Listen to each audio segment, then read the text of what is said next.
Hey everyone. So today we are going to learn how to squat or learn how to improve your squat. What we're going to do is we're going to do something called wall therapy, okay?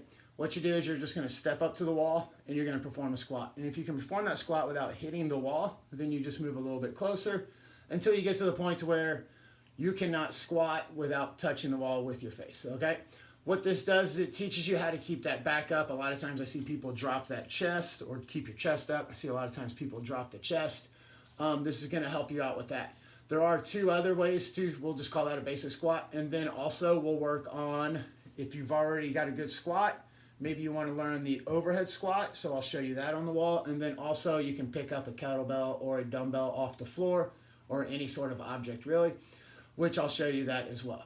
So we're going to go over the squat therapy and then I will tell you what your workout is for today. And then I'm just going to turn you loose and let go. This is more of a technique video, less of a I'm going to work out with you video. Okay, so I'm going to go through the squat therapy, some mobilizing you can do, tell you what your workout is, and then get you on your way. Okay, so what we need to do is find a wall. If you've never done this before, all I want you to do is 4 to 6 inches off the wall. That's all I want you to do. Keep the hands, you can keep them to the side, you can keep them on your chest, you can just let them hang low. I'm not really worried about the arms at this point in time. What we want to do is just find how far we need to be away from the wall. So there. Whoop.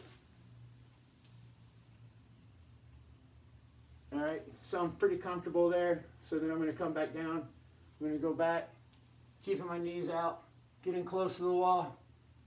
Then I'm going to come back up. Okay, so right here, that's my distance from the wall. All right, that's, I don't know, maybe 3 inches.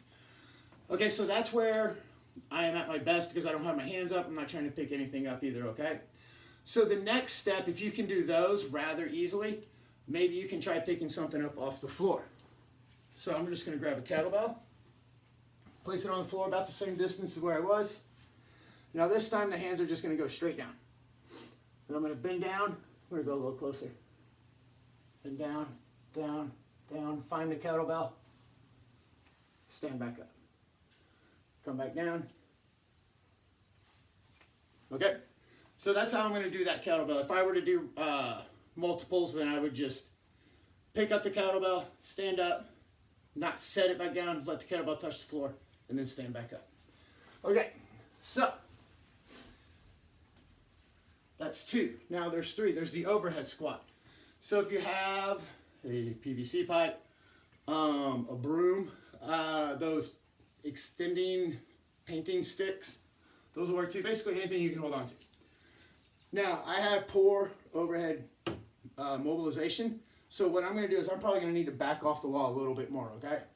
So I'm going to take the pipe, I'm just going to place it over the head or over my shoulders, walk up to the wall to where I'm comfortable, extend my arms, rotate my armpits towards the wall, squat, and then come back up. All right, so I like that. That's the one I'm going to work on because I have bad overhead mobility, so that's where I want to see the most. Now, depending on what type of squat or where your issues are for the squat, let's say you squat and your heel starts to come up off the floor. Okay, we're going to work on your ankle mobility. So to do that, again, you can pull out the kettlebell, place the kettlebell on top of your knee, and then just let that kettlebell push that knee forward or down while keeping that heel flat on the floor. So you can hold this for about a minute per side. I have poor overhead mobility, so what I can do a dead hang for my pull-up bar. So if anybody has one, you can just take your arms and then just let yourself hang.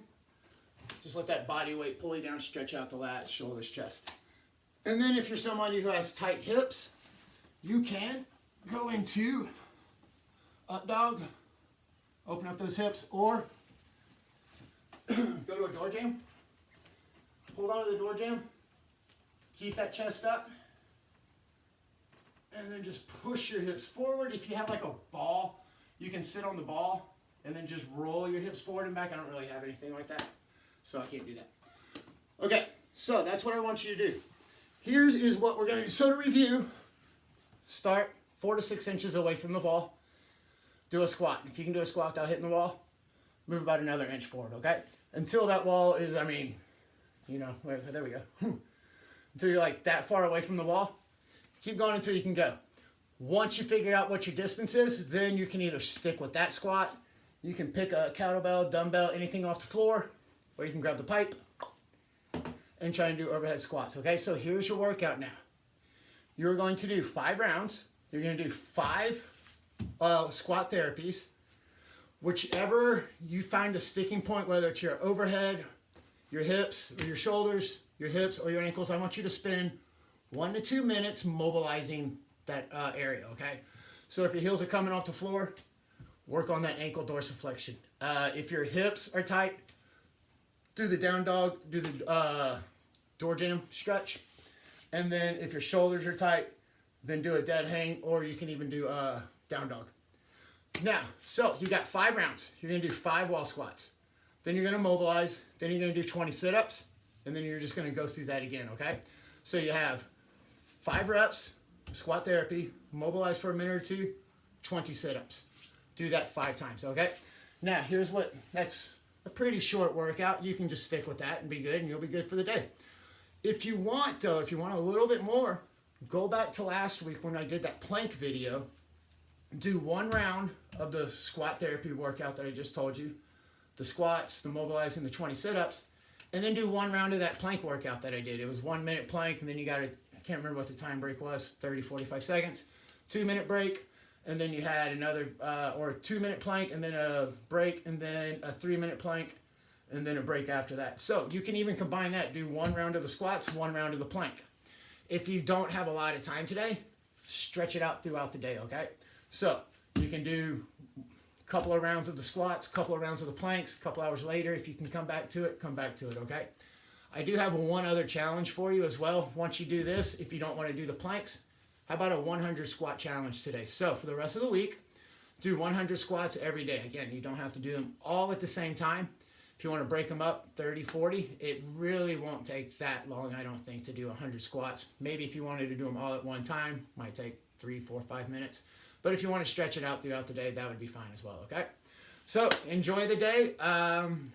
Tomorrow, depending on how the weather goes, I do have a workout for you. So we'll see you guys tomorrow.